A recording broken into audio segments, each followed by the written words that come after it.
All right, finally it's time to start. It's really great having you, Karen Martin, on the stage now. We consider you being this year's guru in improvement. And just some short practical information. We're going to have a coffee break at around 2:30. And I hope you have gotten the handouts, all of you, because there's going to be 4 activities during Karen's speech. Karen has written a book called The Outstanding Organization, and I just finished it yesterday, and it's one of the best books I read on continuous improvement, and I'm not alone to think so. The book was awarded the Shingo Award just recently, and I think all of you have a copy in your hand or in your bag. And if you could just share a few of the practical advices that you have in the book, I'm going to be really, really grateful. Karen has worked in a lot of industries, and you see that when you read the book, the examples are not only from manufacturing. On the contrary, they're mostly from service organizations like pharmaceuticals, healthcare, oil and gas, government. And I would like you to join me in welcoming Karen with an applause. Thank you. Hey, allesammans! I've been practicing. Welcome. It's so nice to be here, and it's quite a tall order to be the guru. I think you're the gurus, and I'm going to learn as much from you as you learn from me. But it is a pleasure to be here in your fine country, my first time here, and it's been a lovely visit so far. And I'd love to get just diving into the afternoon, so we have a lot of information. For those of you who have glanced at the book is divided into 4 sections. There are 4 behaviors that are the key behaviors to what I believe are the key behaviors to an outstanding organization. And so this afternoon, we will go through all 4 behaviors. There will be a tiny little exercise for you to talk and ask some questions after each one, get some interaction. I am welcome to take questions throughout as long as we kind of keep moving. And I've also scheduled for a 15-minute Q&A at the end for questions and answers at the very end of the day as well. So, if something's burning, though, please ask. So, the first question I'm always asked is, why did I write this book? I had 2 others before that, the Kaizen Event Planner and metrics-based process mapping. And the reason why I started writing The Outstanding Organization actually started about 20 years ago. I've been at this for a while. And 20 years ago, I started becoming increasingly concerned with what I found to be a frustrating reality that organizations are, by and large, not performing to the levels that they're capable of. And one of the things that kind of bug me in life is unfulfilled potential. I love for every individual, for every organization to reach their full potential. And so I was seeing over and over companies just really struggling and wrestling with this improvement world and how to get better. And then the next thing that happened was in 2001, I saw this article in The Economist, a journal that I think some of you are probably familiar with.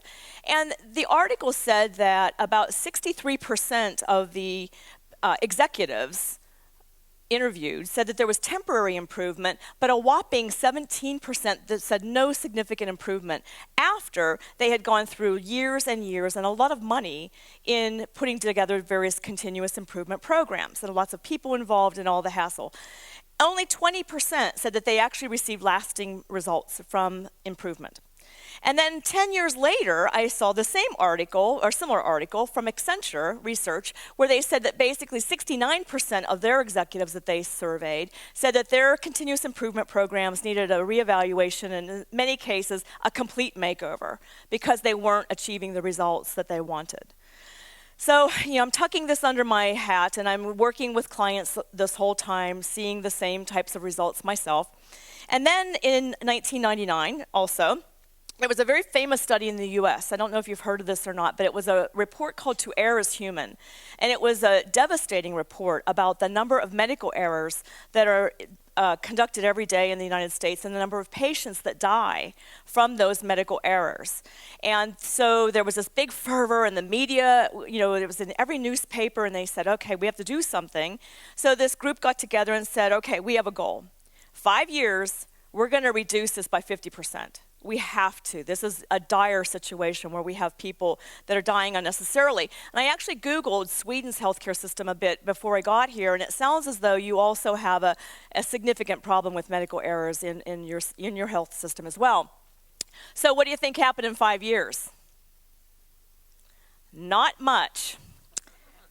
In fact, there's a timeline here that goes up through 2011. There was just a brand new report released last week that I haven't even read yet that's echoing these same kind of results. It actually sounds as though it's far more than 98,000 people dying a year, far more. Unnecessary death due to medical errors. So here we've got this 10-year gap again where not much is changing, and this is an even more dire situation than executives saying, hey, I'm not getting financial results that I want to see. So then, on top of that, there's been Gallup, the pollster company that does polls in the US and globally. They've been doing a survey every year in the US. It's called the Gallup Q12, and it's 12 different questions that look at employee engagement. And lots of companies pay lots of money to do these surveys. And so this year, the survey came out just a few months ago, and it says, 7 out of 10 employees are still either disengaged or actively disengaged. Now, what's interesting about this is that if you look at the history of this report and this survey that they've been doing, all the way from 2000 down to 2012, if you look at the engaged column, there isn't much changing. Again, 10 years we've been at this. 10 years we're looking at pretty dire data. And nothing is really happening. And if you look at the actively disengaged, just to give you a sense of what actively disengaged means, actively disengaged employees aren't just unhappy at work. They are acting out their unhappiness in profound ways and affecting those that are actually engaged and doing good work and all of that.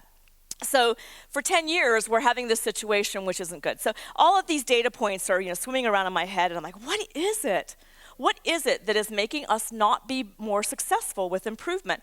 And there have been a lot of theories over the years. It's leadership, it's culture, it's this, it's that. But I believe that there was something far more fundamental at play here, or else we would have been successful by now. So I started searching on how we can improve how we are improving, and turning the improvement tables on ourselves as an industry and figuring out how can we get more successful and be more and get the results that we really need to be giving organizations. So when I went down and started looking at brass tacks, as we call it, the fundamentals of what's going wrong, what I was seeing were cracked foundations.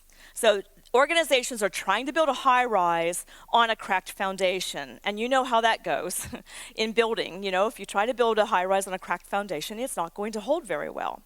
But then I had to figure out, well, what's in those cracks? What's causing those cracks, and what can we do about it?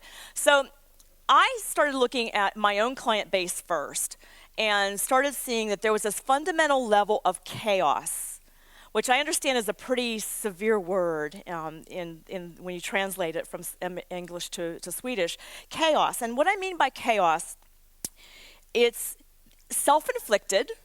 So it's things that organizations are doing to themselves that they actually can control.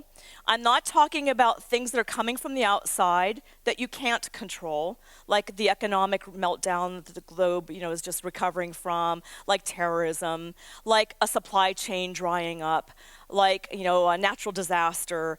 I'm not talking about any of those things that come from the outside. I'm talking about chaos that is actually created right in their own organization, and looking at what we can do about that.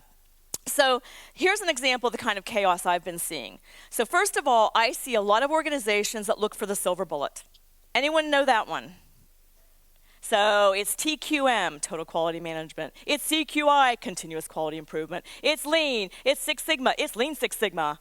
It's this, it's that. I don't know what the next one's going to be. It's just in time. There's so many different philosophies out there, and I don't believe that any of them are flawed to the degree that they appear to be when you see them being used in organizations. So silver bullets are not a way to go. We have to just get to the fundamentals and do something right at a fundamental level, regardless of what the approach is.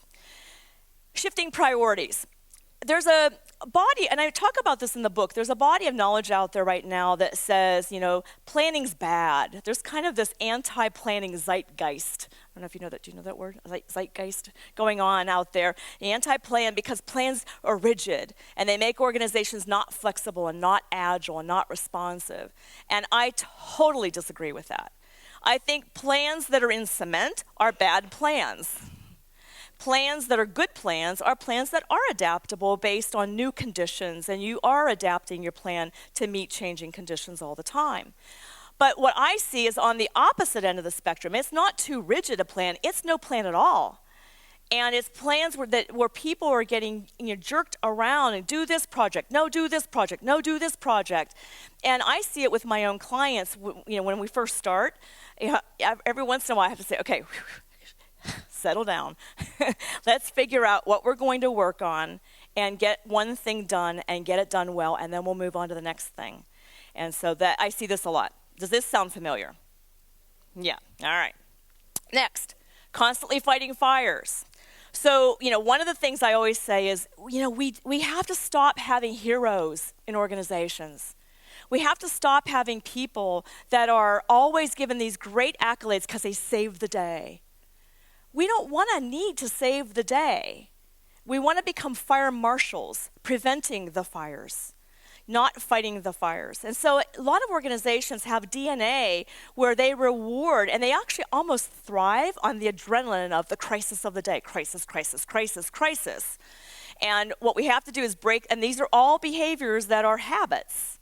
Habitual behavior gets into the DNA, into the cells of an organization, and we have to break it. So, do you fight fires? Are you tired of fighting fires? All right, let's all get together by the end of the day and figure out how do we stop this. Another big one is misalignment among leaders and across the organization. So one department or one division wants to go this way, another division wants to go this way, and the two shall never meet. One leader wants to go this way. Does this sound familiar? Yeah, so there's a lot of this misalignment. It's really too bad that we have this level of chaos. But now you see what I mean by chaos, right? I'm not talking about outside chaos. It's inside chaos, and it's not good. So another one, and the last one, is blaming people. So I have a fundamental belief, and I will go to my grave on this one, that people are never the problem. Well, not never. There might be one sociopath that gets through the hiring process, and they need to go. But by and large, people come to work every day wanting to do good, wanting to serve, wanting to give, wanting to succeed. And when they can't, in my opinion, that is a fundamental act of disrespect, to not allow people to succeed and thrive and reach their full potential and not go home with a headache and beaten down and all of those things that we sometimes see. So people aren't the problem. Processes and systems are the problem. And we have to very quickly stop the blame game in order to get any crack fixed in the foundation. But so do you see this in your organization, some blame going on? Okay. All right. So what are we going to do about it? Well, it's not, people don't cause organizations to not perform well. Systems and processes cause organizations to not perform well, and I feel like we just have to just stop. It's just plain wrong to say that people are part of the problem. So I talk with HR departments a lot. Is there anyone in here from HR, human resources, or what do you call it, anything else here? Human resources? Okay. Anyone from human resources? That's too bad. I really wish human resources would come to improvement activities, improvement functions, because they're such a part of the game. They're such a part of what's going to make this all successful. And operations and human resources coming together is a great way to bridge and move forward in making an outstanding organization. But HR, I talk with people all the time, and they're constantly dealing with performance reviews and people that are on notice and, getting yelled at and punished and demoted and fired and all these things. And I believe that 95% of those people have absolutely no business being fired, demoted, punished, that it's all systems related. I see it all the time on my clients. So work doesn't have to be as hard as we make it. We're working a lot. We work for long hours. Everybody should be able to come in, be charged up in the beginning of the day, and leave this with the same amount of energy and possibly even more. That should be our target condition we're going for. They go home feeling fulfilled, excited, and ready to go to work the next day, not the opposite. And that's what I would like to see for the world and for all of us to help achieve. So I started looking around, and I actually couldn't find many examples of organizations that were truly outstanding. There are some, but there aren't many. And even those that are truly outstanding have some work to do. So I started looking outside of business. I looked at the arts, the military, music, sports, and started looking at I'm a trained scientist. I mean, we didn't say that in the bio, but my undergrad is microbiology. I'm a long way from that. But I was trained as a scientist. I did medical research for a while before I got into business. And so my brain I think like a scientist. So I'm trained to find patterns. So I looked for patterns, and I see the same patterns in all these star performers. So you all know Bjorn Borg, right? One of my idols. Greta Garbo. Do you know Team Surprise? Does anyone know Team Surprise? I was Googling about star performers in Sweden, and I was so impressed with them. They won the 2012 Synchronized Figure Skating Championships in Boston, Massachusetts in the USA. And they sound fantastic. Have you seen them? Are they fantastic? They are talk about discipline, which is in my book. They are so disciplined with their movements, and they seem so focused, and they've got impeccable clarity on what they're there to achieve. Definitely check them out. Go online and check them out. There's YouTube videos. That you have something very, very wonderful to be proud of with them. And then ABBA. Da, da, da. That's one of my favorite bands. So all of these organizations and groups and individuals are organizations that display pretty outstanding traits. So we've got to get business to get some of those same traits going for it. So when I looked at all those four common behaviors, those patterns, I saw that all star performers had clarity, focus, discipline, and they had high levels of engagement. And engagement is one that's alone, but it's also a follow-on of the other three. It's a bit of an outcome as well. If you have impeccable levels of clarity, focus, discipline, then you will get engagement. So they fill the cracks, these four behaviors, and the book is by and large about those four behaviors, how to get them into the organization so that you can achieve these three major organizational capabilities that will enable you to perform to very, very high levels. And those are impeccable problem-solving skills. Most organizations, most individuals are not born proficient problem solvers, masterful problem solvers, but it can be trained. It can be taught, it can be learned. It's a habitual behavior becoming better and better. Continuous improvement. Most organizations that I've worked with don't really have continuous improvement in place. Even when they have full-time continuous improvement folks, they don't really have continuous improvement in place. And by the end of today, hopefully you'll have some ideas about how to get more continuous improvement in place. I'll share some thoughts with you on how to do that. And resilience. A lot of people think resilience, that hardiness that allows you to thrive during good times and survive well bad times, tough economic times. Resilience is often thought to be an outcome. I actually think it's the capability to be built in an organization, the ability to be strong and agile and flexible in the face of even horrible economic conditions. So those are the three levels of capabilities that I feel organizations need to develop. So here's the cool thing.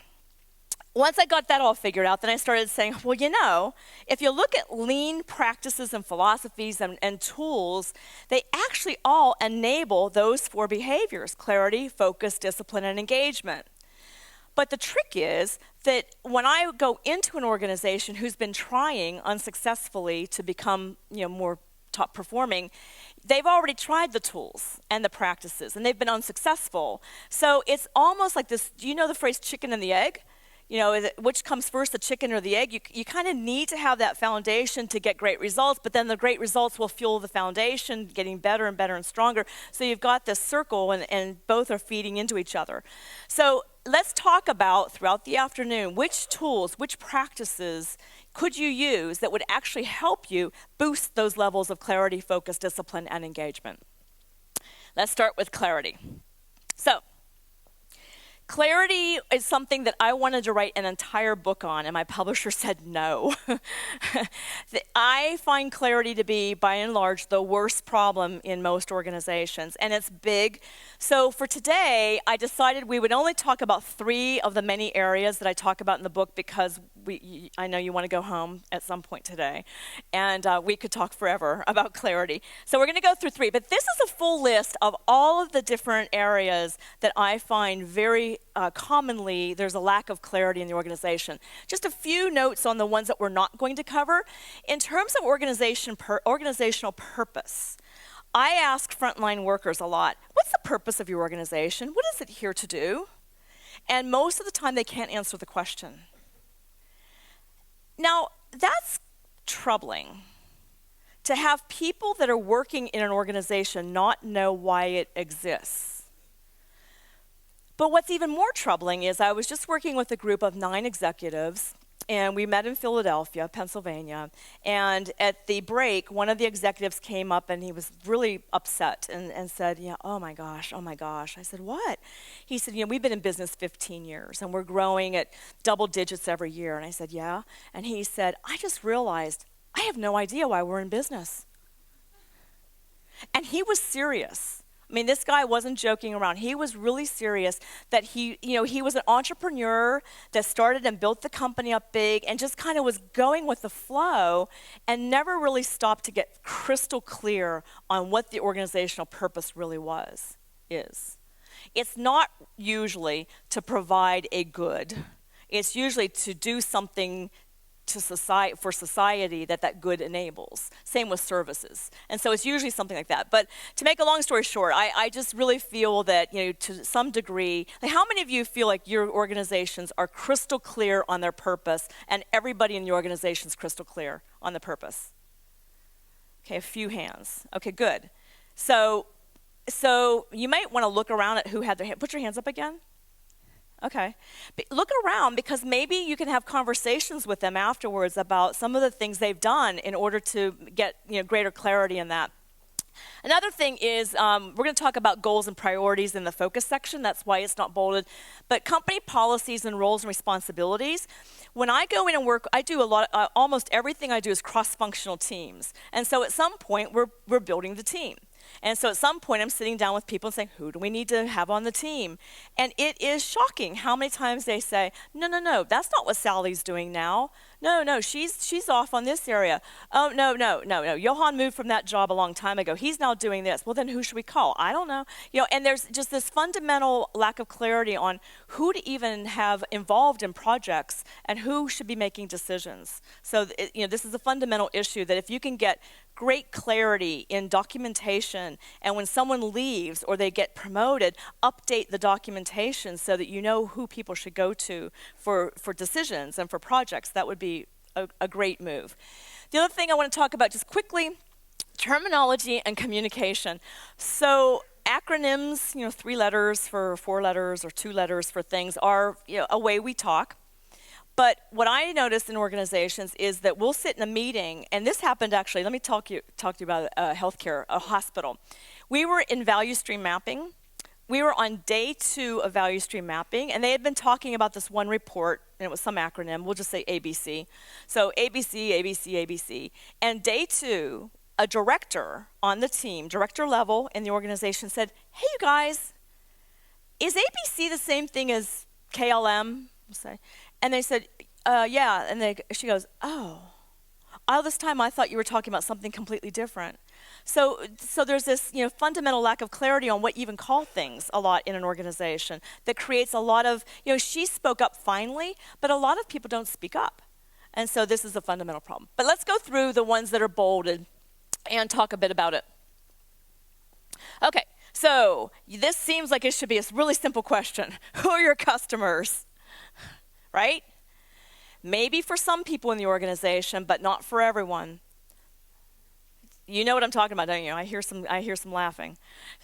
Not everyone even knows who a company's customers are.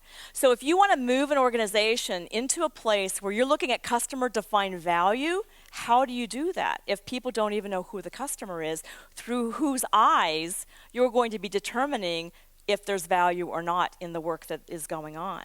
Because as we know, about 10% of the value, 10% of the work that you do is actually high value to an external customer. The rest of it is either waste and can be gotten rid of, or it may be necessary for the business, but it could be modified. So you need to know who they are and what they value. Now, let's talk about what they value.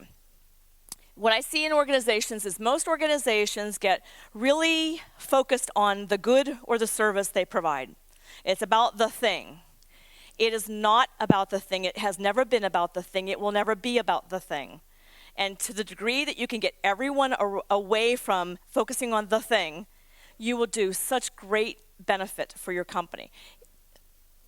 Case in point. What is this? A car, right? A car. Okay. So Volvo produces a car. I'll bet you is anyone here from Volvo? Before I say this? Okay. I'll bet you any money, the majority of the company in Volvo think that they produce a car. And they focus on the car. It's all about the car, right? So what's it really about? Freedom. Very good. What else? Safety. Yeah. So you're sharp. This is companies don't think like this. And we have to help them think this way. It is not about the car. It's about what the car does for someone. So you see up there, value is a verb. I am a bit of a wordsmith, and I love words. And so it may feel like I'm splitting hairs to talk about the verb versus noun. It is vitally important to think about the verb. What is the action? What problem does it solve for someone? And to the degree you can get everyone understanding that, then every decision will be about solving that problem. It won't be about the thing. Little zen, but it's important. It's a very subtle difference, but it's very important. And so how do you do this? One way is every single new hire, when they get through your company on first day and they're having orientation or onboarding. What do you call it in Sweden when someone comes in first day? What's your word for it? Introduction. Okay. And how long does that last usually? Depends. So is it everything from 1 day in front of a video camera to 3 day or a video monitor watching a movie to 3 weeks or months? Or there's some companies that do months. Toyota does months of introduction. So you work in all different areas before you get into your own job. So value is a verb, it's not a noun, and it's often emotional. And to the degree that you can get everybody thinking that way, then you'll make better and better decisions as an organization, because it'll be about what problem of the customers you're solving. All right, Hallmark cards and Garmin, same deal. People often will say, I'll say, I know you don't probably have a ton of Hallmark cards here, but have you heard of Hallmark cards, the greeting card company? Okay, so it's not about the card, what's it about? What does that customer value? What are they buying it for? Joy. What else? Bringing joy. Yes, what else? Connecting. What would you say? A relation. What else? Show appreciation. Possibly meet an obligation. Say thank you. Exactly. So here is an emotion. Okay, everything is an emotion. Garmin, those devices that actually were going away because they're on our cars and our watches and our phones, it's about keeping someone safe and getting rid of their fear that they're going to be lost, right? Again, it's an emotion. So these are the levels of clarity within customers that are important. Okay, let's talk now about work systems and processes, because oy vey, do we have a problem with clarity in these areas? So, you're not supposed to be able to read this. I just want to talk about a value stream map. How many of you are familiar with value stream mapping? Good, very good. All right, so value stream mapping is, in my opinion, a woefully underutilized tool and practice. So most of the time organizations do it just to get performance better, and they don't always do it really well to get performance, but it has so much more value than that. It's a great tool for getting everyone clear about how work actually flows through a work system that crosses many, many functions. And it's the only tool that I have found in the 20 years I've been doing this. It's probably 30 now. It's the only tool I have found that on a single sheet of paper concisely explains this is how work happens here. And I do a lot of value stream mapping with clients and lead value stream mapping teams. And I have to tell you that not one time has any one person on that team ever been able to explain the full way that work flows through a whole work system. And when you have now 12 people, 15 people, 20 people, 50 people, 100 people that start seeing how work actually flows, the decision making goes up and chaos goes down. So value stream mapping is a great way to get clarity on how work actually occurs in the organization and how it should be performing so that it can drive continuous improvement. Now, another thing about clarity that's interesting is that I find that going forward and embracing clarity does mean that you have to have a high tolerance for the truth. And sometimes people don't necessarily have a high tolerance for the truth. And lean, when you think about lean principles and tools, a lot of it is about truth bearing, surfacing the truth. Visual management, we'll talk about in a minute. It's all about showing the truth of what's going on. So I don't necessarily talk about the truth a whole lot with my clients, but I'm always assessing to what degree they're comfortable with the truth so that I can figure out how to move them forward with the fact that sometimes the truth is uncomfortable and you have to face that truth in order to make improvement and not cover it up. So as you know, lean is about surfacing problems. That's the truth. Lean is about looking at key performance indicators and putting them visually so everyone can see how you're performing. That's the truth. Root cause analysis, the truth. So clarity is very closely tied to the truth. This is a company, DJO Global, phenomenal company, won the Shingo Prize for 2 of their manufacturing plants. They make very high-end braces, knee braces, elbow braces for athletes. They're global. And this is what you see when you walk inside their door. And this is what you see upstairs. This is what you see outside the break room. This visual board is what you see all over the company. And it has financial performance on it. And guess what? It's a privately held company. And most privately held companies want to keep their financials very, very private. That's one reason why they're private. And this company's like, no, we have to tell the truth. So everyone can see it, and they've been highly, highly successful because they bear all for people to see, and they don't run away from their problems, and they do run toward the truth, even if it's not comfortable. So I highly recommend that you think about corporate scorecards that are visually displayed all over the organization for people to see, and customers too, by the way. This is right in the front door where all their customers walk in, their suppliers walk in. I mean, it's not secret in the corner where no one ever goes. So it's an important thing to consider. And then at a process level, you want to also have key performance indicators for every single process. And we'll talk about this a bit in the discipline section and again in the engagement section.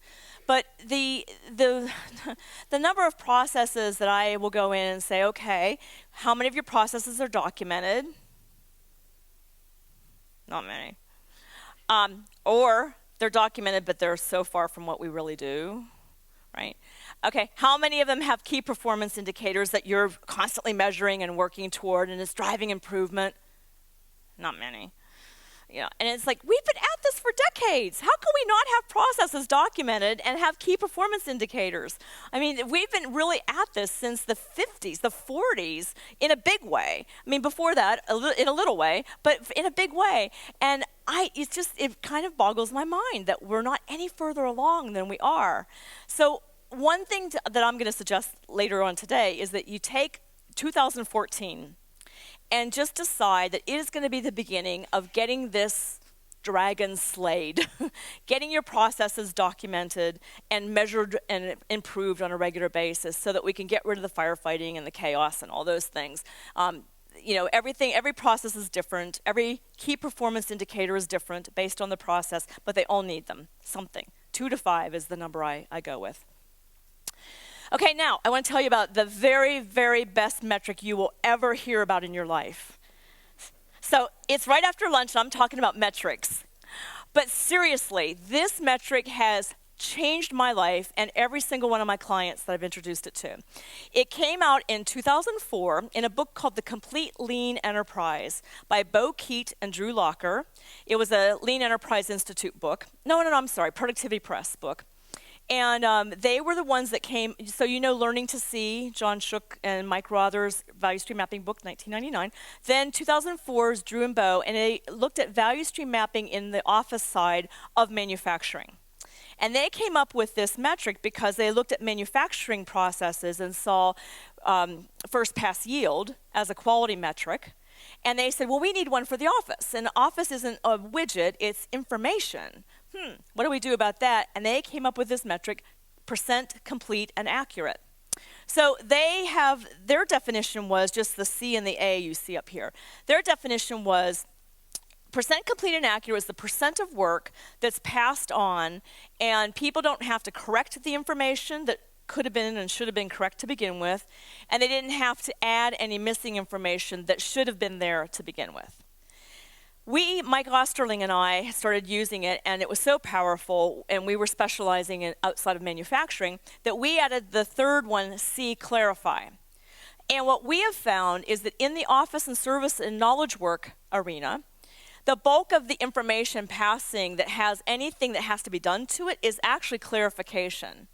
And we've never thought, I don't think, in a large way, that clarification is rework, but it is.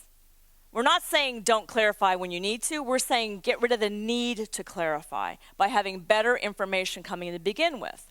So what you do is when you're interviewing a team and looking at a process level, at a value stream level, whichever, I use the metric in both places, you ask people what percentage of the time when you receive work can you do your work exactly like you need to without having to correct, add, or clarify. I call it cacking. Rework. So what percentage of the time? And they'll answer, and you know what? Guess what the answer is more frequently than you'd think? 0. 0% of the time can I do my work without having to correct, add, or clarify work that I shouldn't have to be doing. 0.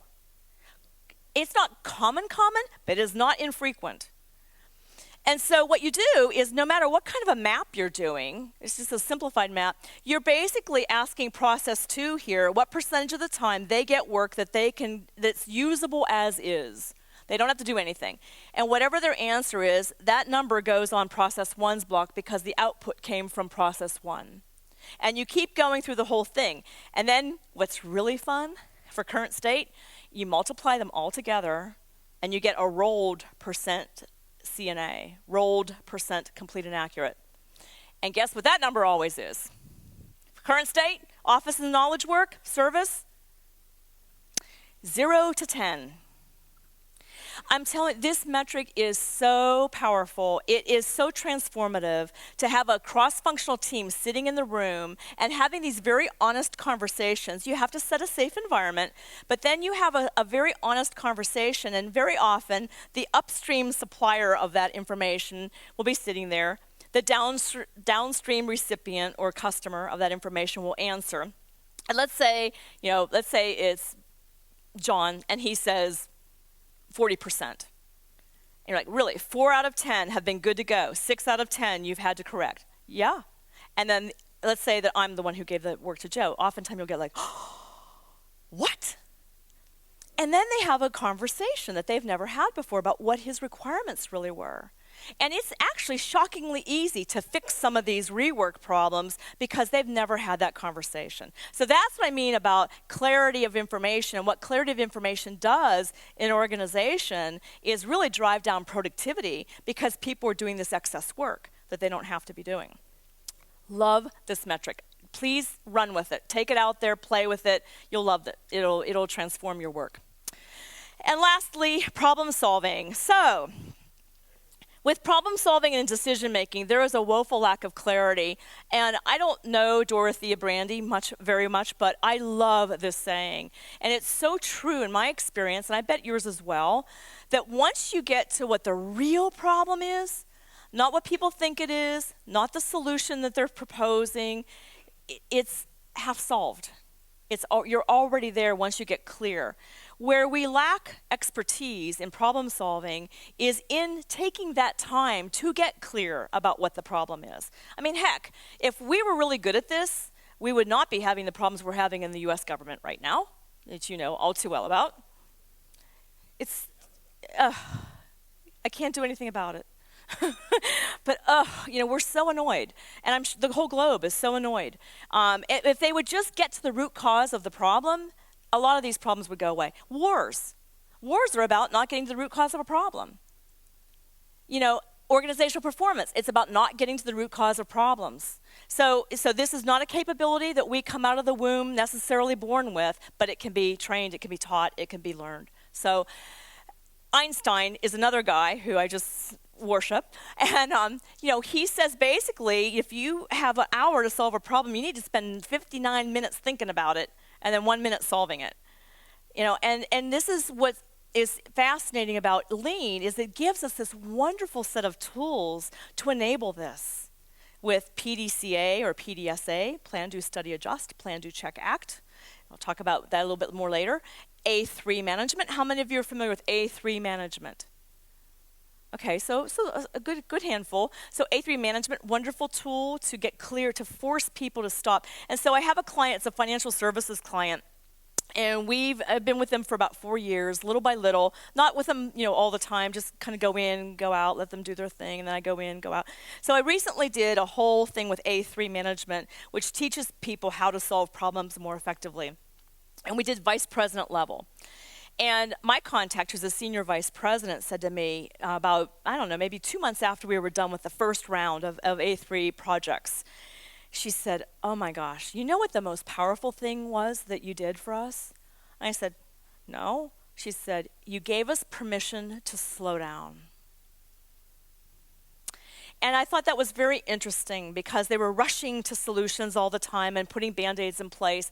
And following a scientific process does force people to slow down, especially if they're well coached. And you do need coaching in this kind of work. If you're well coached, then the coach will say, you're not ready. You are not at the true root cause of that problem. You're not even clear about the problem, let alone be at the root cause of that problem. So I think that problem solving, Lean does give us a wonderful toolbox that we can use to do this. So this is a picture of one of many A3 reports. Just a quick advertisement, it is not about the report. The report is merely a reflection of the process. It's about the process of going through robust problem solving, scientific method of problem solving, and the report happens to be a vehicle for conversation, for learning, for developing the person, the problem owner, as it's called, that's solving the problem, etc. But this is, a visual of one example of an A3 report, and it helps get clarity in such deep levels, and it breaks the habits of going too fast, too quickly into solutions. And so it's a wonderful tool. So again, Lean has the answers that we're looking for. We just have to use it appropriately. So this is the same senior VP, Ginny, really wonderful leader, very enthusiastic about making change. I don't meet them all the time that are that enthusiastic about change. She is. And she is also equally enthusiastic about learning to go and see, going to the Gemba, as we call it. This is a behavior a lean leadership standard work behavior that we hope to get across the entire leadership team, that they learn to get out of their offices immediately when there's a problem and go and see. And even when there's not a problem, they go and see, they go and talk, so that throughout the year they are actually at where the work is being done, where the value is being delivered more than not, and being much more closely tied to the customer. It drives great decision making, etc. So Ginny, she was feeling quite peakish is a word that we have, like shy about going out to the Gemba, and I actually had to script her because she didn't know what to say. She wasn't used to talking to frontline workers. And so she didn't take her script and read it. Hi, my name is Jenny. It wasn't like that. But we gave her talking points, kinds of questions to ask, to start the process. Executives that have been away from the front lines for a long time are sometimes very shy about going to the front lines. And by the way, the front lines are very afraid to be talking to an executive. So it takes a while to get everyone feeling comfortable about this. And so I got her a sign to put on her door to start promoting the fact that she was doing this to her colleagues, like gone fishing. Well, she's gone to the Gemba, and her colleagues made fun of her. And then little by little, her division started performing better and better and better. And finally, the colleagues were like, what is she doing? Well, there were several things she was doing. But going to the Gemba was one of the most transformative leadership behaviors she adopted.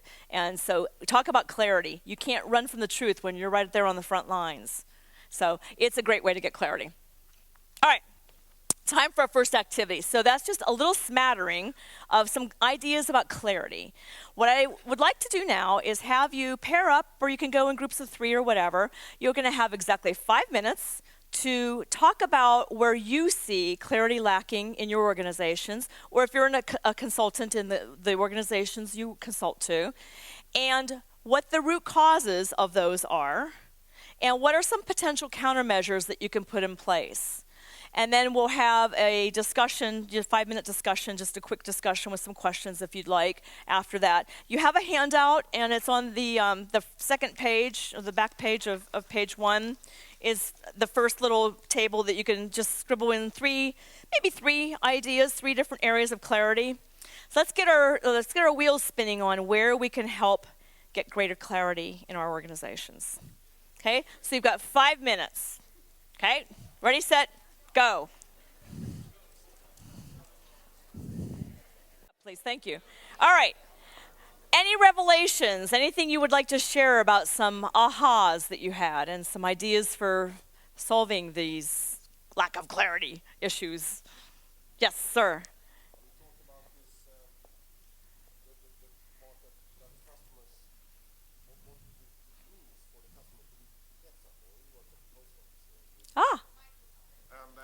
Post office. Postal service. We've talked about what the meaning of the product for the customer, and we work at the post office, and the meaning for us at the post office, as we define it, is that the delivering customer is satisfied that we process the mail at the low cost and so, and that we deliver it in time. Mm-hmm. But the feeling for the customer, it's a postcard, it's a bill, something. You do something with that we don't have in our mindset at all. Yes. That was a very, very new one that we haven't discussed in our business ever. That we know that it has a bill or a dentist appointment or something like that, but not what the meaning is. Yes, so I think what happens when you start applying that meaning is, let's say that there's a problem where someone didn't get a delivery. All of a sudden, it's not just the thing not arriving, it's the emotion of the thing not arriving. Of course, if it's a bill, it's a good thing it didn't arrive, right? But if it's a card, a birthday card or a letter, whatever, then there's that emotion with it. So that's great. That's a great example. Thank you. Thank you for sharing that. How about someone else? Anyone? No? Yes. All right. Okay, you guys, 2 people over there so far. This side has to do it. Okay. Well, I'll start to talk to my neighbor here, and we discovered that we both worked in fairly big organization. And I may be somewhat rude, but I said, to the answer to the question, where does your organization lack clarity? I said, all over the place, because that's really my experience. But we also said that what we've seen, regardless of the different companies, is that things change when you change people. I mean, when someone high up in the hierarchy goes out and someone else comes in, well, that tends to change a lot of things, which I think is some sort of sign of a low quality maturity in the organization. That was my conclusion. You don't have to take any responsibility for that. Okay, I can follow up with a quick comment. And actually, lack of clarity, I see, we're working both for listed companies with a lot of short-term targets, and directors with different responsibilities always go in their own direction, which is by nature a challenge in a big organization like ourselves. So and of course the politics internally is the key challenge. So to everybody to drive the business in the right direction will always be a challenge, because you're driven by a very short-term target within your division. So yeah, so that's a really good point, and something that triggered in my mind is, I think I said this, but I'm not sure I said this, so I want to say it again if I did. These all blend together. So, and lean practices also have different elements to them. So, for example, the way to get leadership together, we're going to talk about in the next section, a practice called strategy deployment, or Hoshinkanri is the Japanese word for it, but strategy deployment is a wonderful way to get alignment across the whole leadership team, no matter how large the company is. And but you need to have clarity about what the mission really is. And it's okay if it's short term. I don't prefer short term thinking, but if you call it listed here, so it's a publicly traded. Okay, if you're listed, that's your reality. It's nice to get a shareholder group that will look a little more long-term, but that's not always what you get. So, but you can still get better alignment with that short-term goal, which is probably a good thing. Okay, anything on this side before we move on? Yay, all right. Thank you.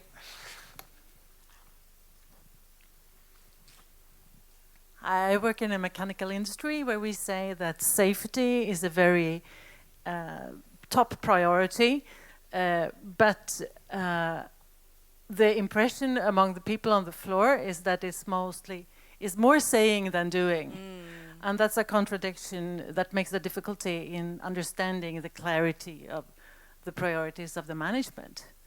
So what happens that make them feel like it's not really, it's, all talk, no action, right? Is that what they're saying? Yeah. So is that true? Not all true. Not all true. Some things are done, but there still are safety issues happening. Right. So, are they engaged with finding solutions to the safety issues that you're still having? Are the people that are doing the work, are they helping come up with ideas and engaged in that whole? That's the tricky thing, I would say. Yeah, it is tricky, but it is where you need to go. And so maybe what you could do is put a plan together for how to get to that place. It's not going to happen overnight, but they really need to be the ones that are actively engaged. Once leadership sets a target, that's a strategy, then they pass the baton. I'll talk about this during the engagement section. They pass the baton to the people who do the work to determine how to meet that strategy. So if the strategy is safety, then the workers could get involved themselves and solve some of those problems. Yeah, so it needs to be down to the people on the floor. Really. Yep. Power to the people. Power to the people. Yep. I'm happy with that. It's about the people. All right. Great. Let's go ahead and move on, and then we'll see where's our time. So does this says 36 minutes? Does that mean 36 minutes until the break? Okay. All right. Good. All right. Perfect. Any other questions about clarity before we move on? Any questions? Okay, so for this section, if you have a smartphone or something with a stopwatch on it, would you please get those out? Because we're going to do a little timed activity. So a stopwatch would be handy. And I have a phone up here if anyone needs one, if they want to borrow mine. You can also return some emails if you'd like. Wouldn't that be fun?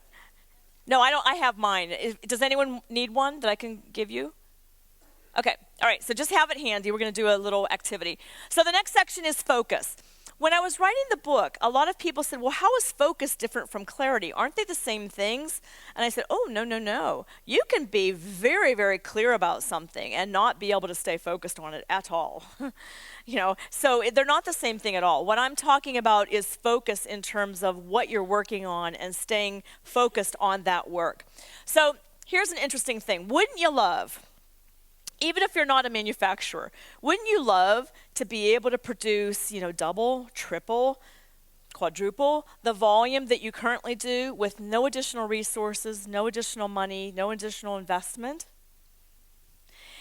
And it's magic. You actually can.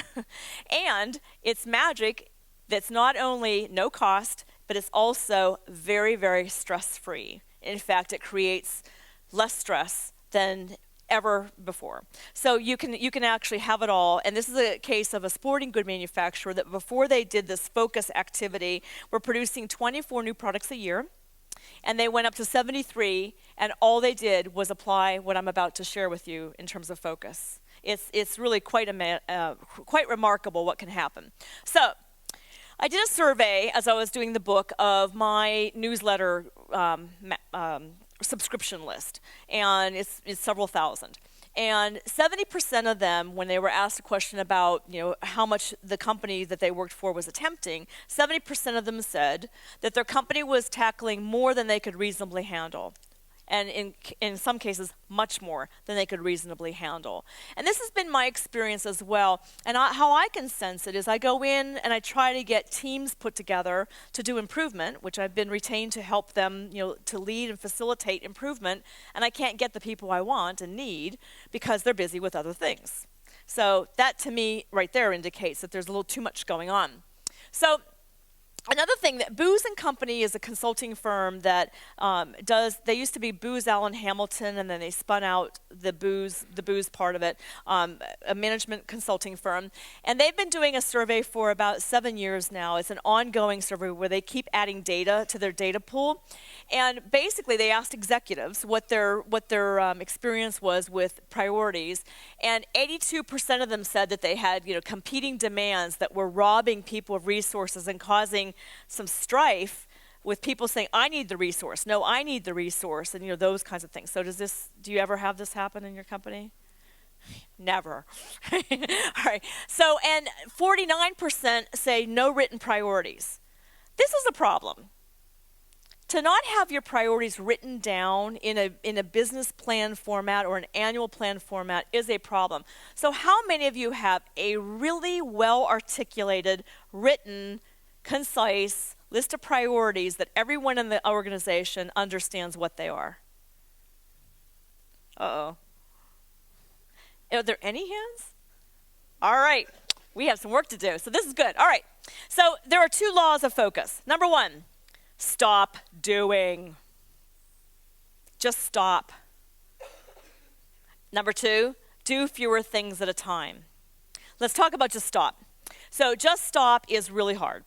Just stop means that you have to admit that something you were doing may not be so important. And that's hard to admit sometimes, that we've been spending time doing something that isn't as important as something else. But you have to create the space, the psychic energy, the mental energy, the time to do the things that really matter. And so you have to stop doing some things. There's a wonderful author. Have any of you heard of Matthew E. May? Matt May? He wrote a great book called The Laws of Subtraction recently, and a couple before that, Elegant Solution and The Pursuit of Elegance. And Matt is all about subtractions, taking away, stop doing, which he comes from Toyota. It's a lean philosophy. You take away in order to do more and to do better work. So taking away. So he has a stop doing list and a to-do list. And it's really helpful. I've been doing it for a couple years now. At the beginning of the year, I put out my stop doing list. And it's hard, but it's really powerful to stop doing things to free up that time. Okay, let's talk about doing fewer things at once. So, you know, we have lots of laws in the US, and we now have a law that you can't text and drive in most states, not all states, but most states. And the thing that's interesting about this is that people still text while they're driving, even though it's a $400 US dollars fine if you're caught doing it. And there's new devices coming out now where they can actually check to see if you were texting during an accident. I mean, they'll take your phone and check, but there's actually a device that they can actually sense whether there was a text going on or an email during driving. The thing is that while you're texting and driving, you can't possibly have your mind on both things at once. And texting while you're driving kills, potentially, and doing two things at the same time actually can kill an organization as well. So we'll get into this a little bit more. Multitasking. Is multitasking honored as a great skill to have here? I see it in job descriptions. Must be able to multitask. Do you have that ever? Okay, must be able to multitask is so silly because guess what? It doesn't exist. There's no such thing as multitasking cognitive activities. So if you have to think, you cannot do two at once. So you can watch TV and eat. You know, you can even drive and eat. Maybe not so safe, right?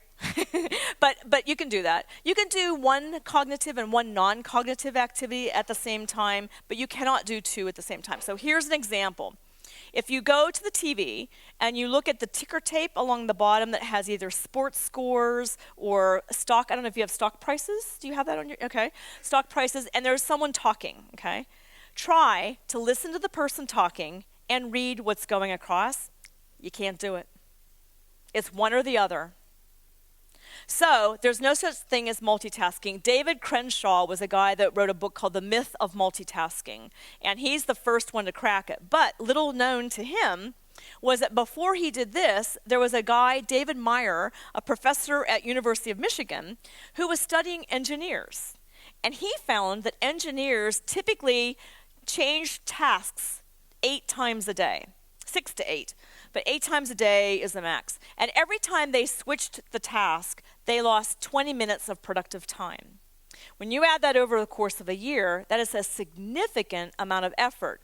And the more complex the task, the longer the time was. Because when they would go back, and you know this, you've experienced this, you go back to a task, and you have to go like, where was I? And you have to get your mind back on that task. You lose a lot of valuable time. So he coined the term switch tasking or task switching, different from multitasking. And so what we're actually doing most of the time is switch tasking, not multitasking. And it's a wildly unproductive behavior to have, and it's very habitual because we're in this chop world. Hurry up, and we're juggling, but it's not really healthy. So you have your stopwatches ready. We're going to do a little activity to prove this out. So let's pretend like you're at work and you've got 2 tasks that you have to do. Your first task is to write the sentence focus reduces chaos. Okay? Your second task is to write the numbers 1 through 17, which happens to be the number of letters in focus reduces chaos.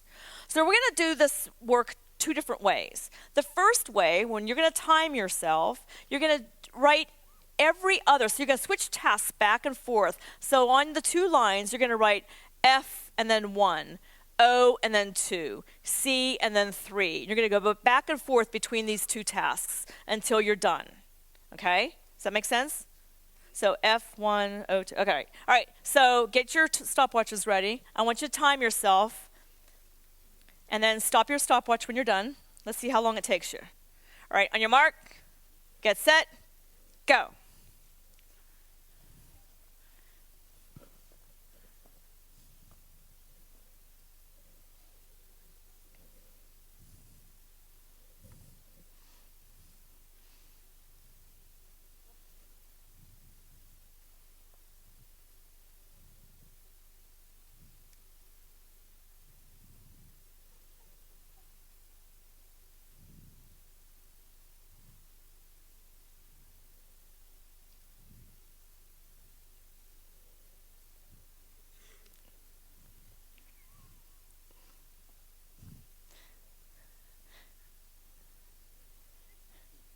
right, are most of you done? All right, what were your times? How many seconds? 48? 29? Ooh, you're fast. What? 26? Oh, even faster. 36? 39? 37? 46? How much? 35? Okay. So somewhere between 20, looks like 25 to 40, somewhere in there, 46, somewhere in there. Okay. Now, clear your stopwatches. Make them back to 0. Now we're going to do one task at a time and complete it, and then go to our second task. So you're going to write the full sentence, focus reduces chaos, and then 1 through 17. Let's time ourselves again. Okay? Ready, set, go.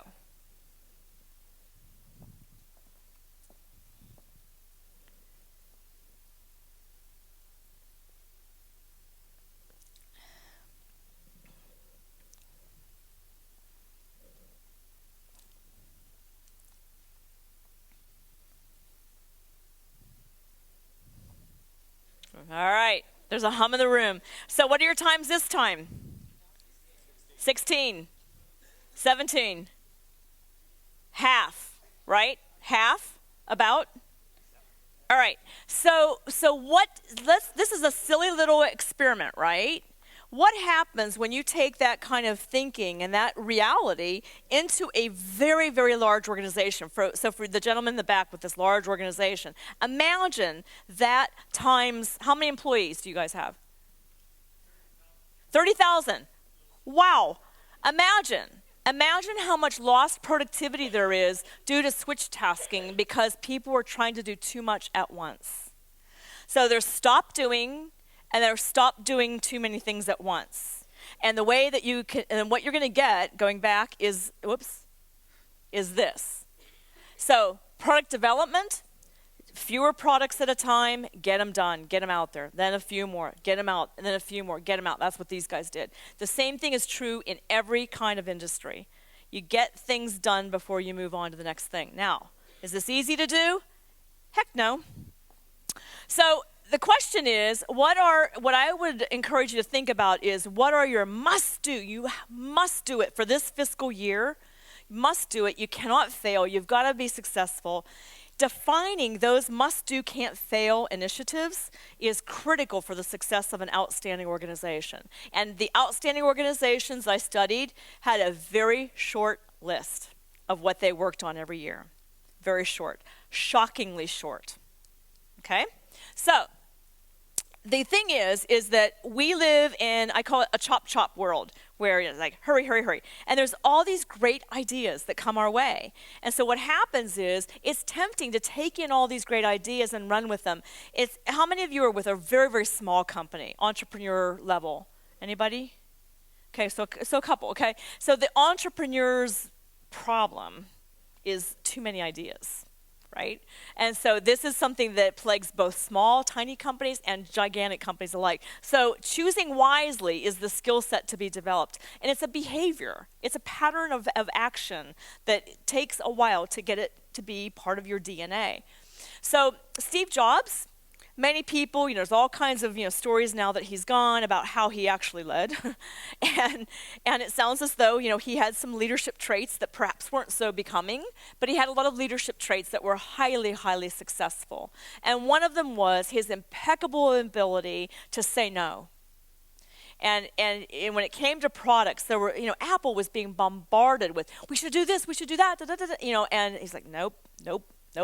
We're going to have few products, and we're just going to get them done well. And by the way, I see a couple of you taking pictures. Just so you know, I am going to give them the PDF of these materials so that you can have them. How are you going to distribute those? On the website? Okay. Yeah, so you will. So just in case you're like, I want that, you will get it in PDF form. So, but you can feel free to take pictures too. So anyway, Apple was very, very good at that. So what you need is an improvement strategy. Now, this is not a business strategy. I'm talking about something different from a business strategy on new markets you want to go into, new product lines you want to start, new services you want to provide. That's business strategy. I'm talking now, how do we execute that strategy? You need an improvement strategy to help execute. So how many of you are familiar with an X matrix?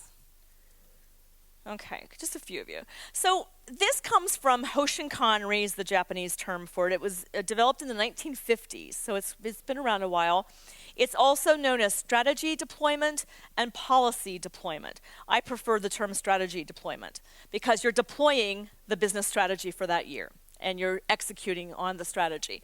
So I actually don't use the X matrix so much with my clients because they find it very confusing, and so I have modified it. I use something that's just a basic Excel document, but the key is having all of the organization's priorities on one sheet of paper. Imagine that.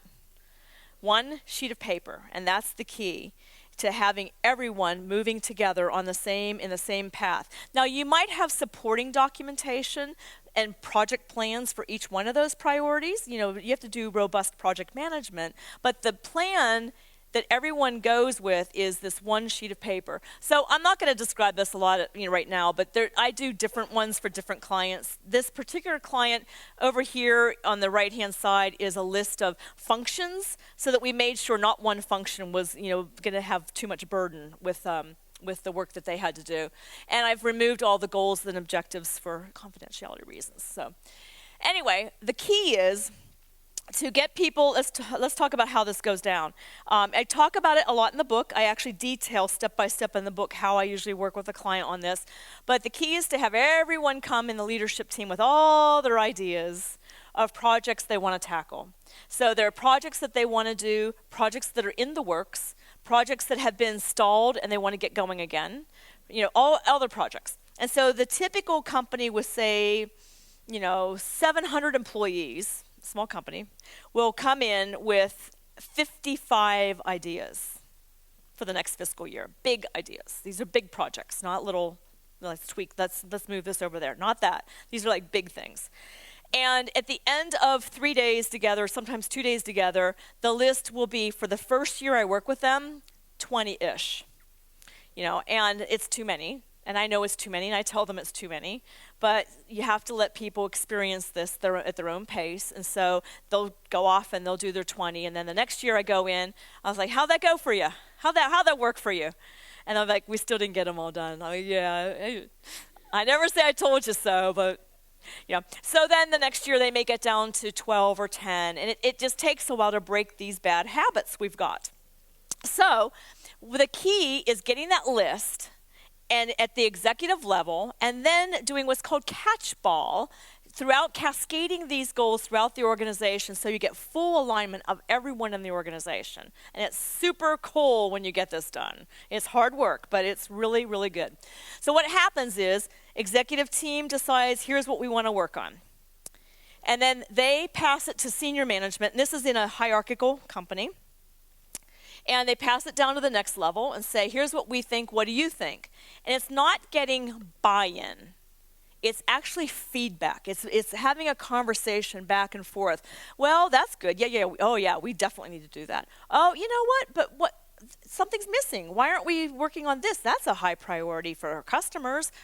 And then there's this back and forth of, oh, we didn't really realize that was so big, and blah, blah, blah, blah, blah. And you get this back and forth until they agree, okay? Then once they agree, then senior management takes it to the next level. Here's what we think. What do you think? Well, we think this, we think that. Back and forth, back and forth. It's like a dialogue, a negotiations of sorts. And everyone understands why something is on the list. That's another big thing. Why is it on the list? Why is this important to tackle this year? Okay? And then you can take it all the way down. Let's say you have 4 tiers in the company. You can take it all the way down, and should eventually take it all the way down to the front lines so that every single person has had some say or some opportunity to hear and respond to the plan before it's final. Occasionally, and this is what's really cool, done well, occasionally it'll get all the way down here to the front lines, and they'll go, oh, wait, I'm sorry. At middle management, they'll go, wait a minute. I think we're missing something, and it needs to go all the way back up to the top and start down again. Or the front lines could even do that. And the executives in a mature company that wants to do this will say, all right, let's hear them out. Let's hear why this is so big. So back to the 700-person company. I've just worked with 2 of them. In both cases, the first year I worked with them, on day 2 of a 2-day leadership retreat type of thing, someone said, oh my gosh, what about blah, blah, blah? In one case, it was this quality problem they had been having with a product, and it had been a long-standing quality problem that everyone was just kind of like, oh, we just don't want to deal with it. And on day 2, this came up, and no one had this on their list. No one. Not even the director of quality had this on their list. And on day 2, when someone brought it up, the whole team was like, how do we miss that? Well, it was because they didn't have a really robust methodical way to go about deciding what they should be working on. So this catchball thing is really cool. I actually was in a company back in 1980 that our CEO was this natural lean thinker, I guess, because we did this all along. We called it cascading goals. But it was a little, we didn't do quite as much of true catchball. It was a little more like, here are your goals. Now you decide what you're going to do to support this. Here are your goals. Now you decide. And that's not what this is. This is really a dialogue.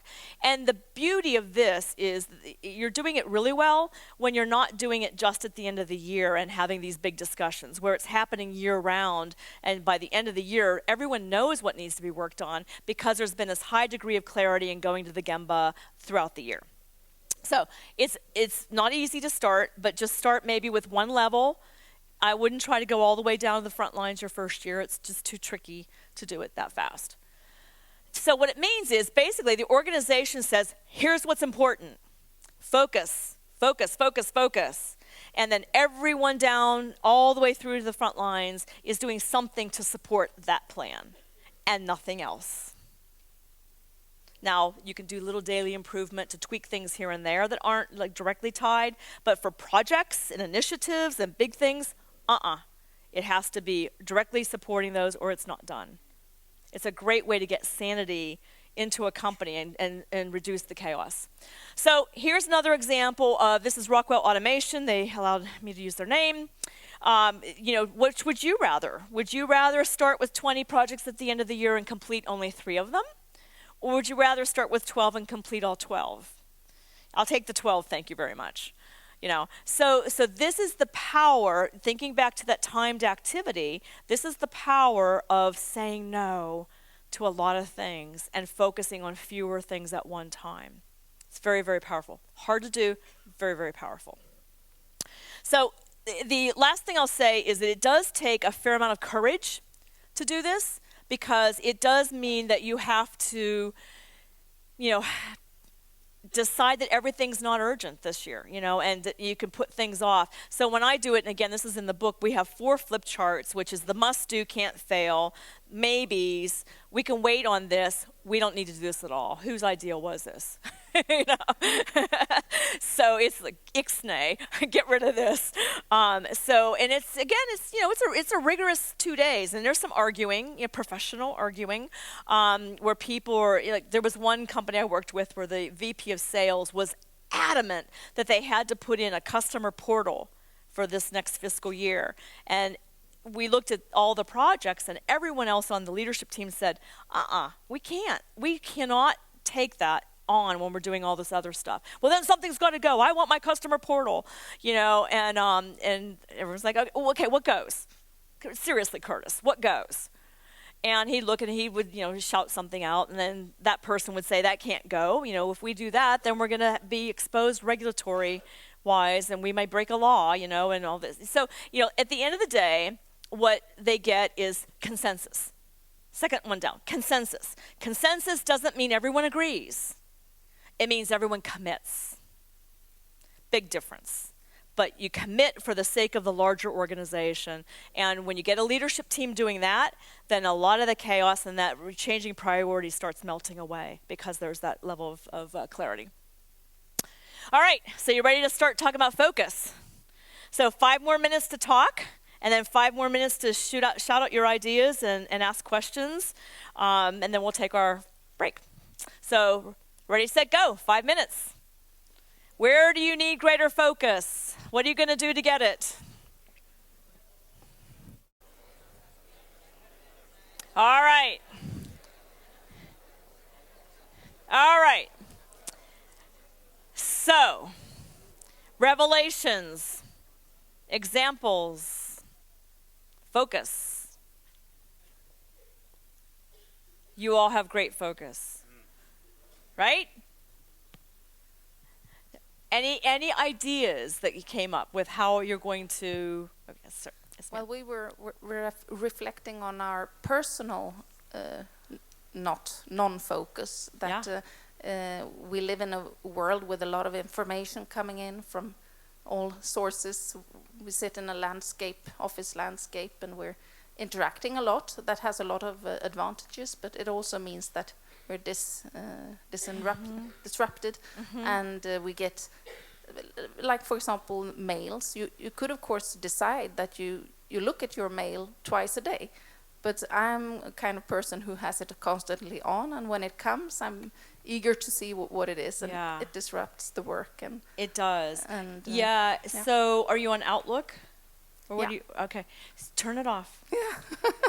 So, So it's a lot about do you have the habits. one where it pops up in the bottom, or is it just showing in your turned inbox? that off, Okay, good, actually. good. Yeah. And I turn off the Who has that sound. still on? Who has that on? Turn that off. That pop up, turn it off.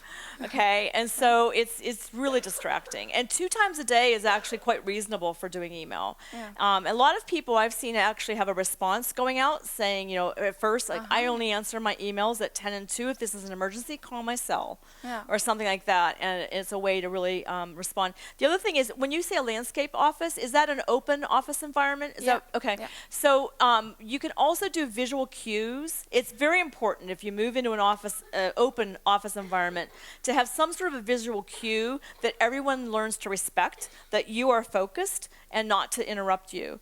And then, is there anyone from a hospital here? No? Okay. Because I did a really wonderful project with nurses, and it wasn't wonderful what I did, it was wonderful what they did. They came up with this. They were being interrupted when they were giving medications, and they were having a lot of medication errors, and so they came up with a little visual cue where they have their name on a laminated card, and they would give it to the person answering the telephone when they went out to do medication. So when a telephone call came in, the person would look, and if it was, you know, Sue, and Sue was out doing meds, then the person would say, I have to take a message, clip it to the name, then Sue comes back, gets all of her messages, and she could work uninterrupted.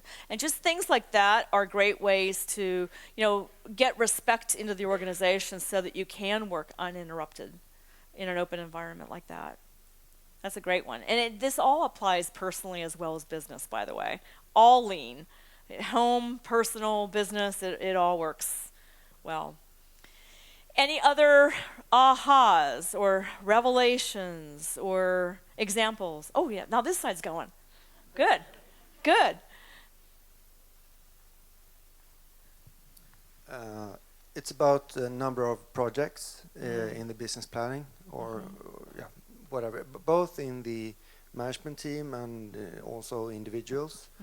That it might be a fear of having few projects going on, so you feel more productive and more valuable if you have a lot of things going on at the same time. So to take the decision to stop doing creates a lot of, or takes a lot of courage. It does. And that can be one block to get on that road. Yes, so 2 things that come to mind. One is that if you're in an environment where you do have to wait for things, like you do a bit of your project, then you have to wait for someone else to do something, and then you do more, then you want to make sure the number that you're working on is the right number to give you work to stay busy when you're waiting for something. But what you don't want, so you all know about flow, right? You want work to come in and flow, not stop and have to wait because someone's juggling 5 other projects. And so anytime work stops, we've got an obstacle to flow, and that's a problem. So this solves other problems as well that are unrelated to that person's work. It solves other work also flowing through that person that has to sign off or do something or whatever. And you're right that fear is a big part of it, because people sometimes feel like if they're not wildly busy and crazy, then they won't be as valuable. And so it takes a conversation with leadership and getting them to understand these numbers and experience maybe the time study that that this is a healthy way to deliver higher quality and more of it. More work can get out if you do it this way. So definitely need leadership support to do this as well. But again, you can do it in your department, your division, doesn't have to be the whole company. Yeah, and it can be a more safe decision to say yes to 20 Yes. than to say no to 10. Yes. And then keep 10, for example. Yeah, so you raise a good point about saying no. If the organization has that strategy deployment plan in place, then people won't get into the position of having to say no, because they won't be projects that no one saw coming. They will all be projects that were planned in with this master plan that, if you remember the let's see back here, there.